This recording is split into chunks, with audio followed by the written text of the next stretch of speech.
Hello guys, ayan nagluto ako ng pakbit at masarap yan guys. Grabe, sa umuulang panahon.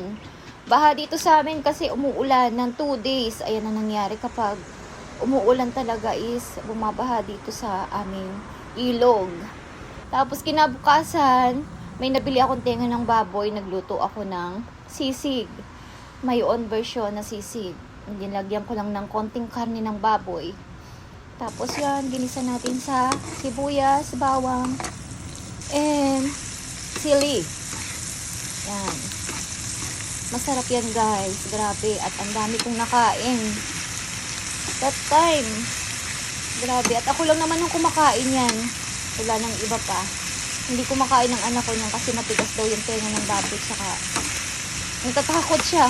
Bakit daw kinakain ng tenga ng baboy? Yan, napakasarap niyan guys. Masarap siya sa pulutan kung umiinom kayo. At pinapapak ko minsan sa ibabaw ng kanin. Ayan.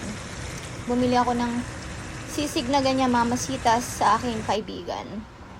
Tapos yun na, luto na siya guys. Ang sarap-sarap. Ang dami kong nakain na kanin. Grabe.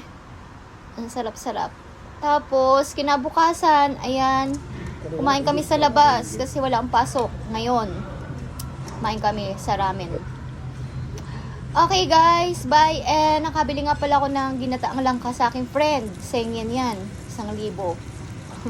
Napakamahal ng ginataang langka. Bye guys, God bless.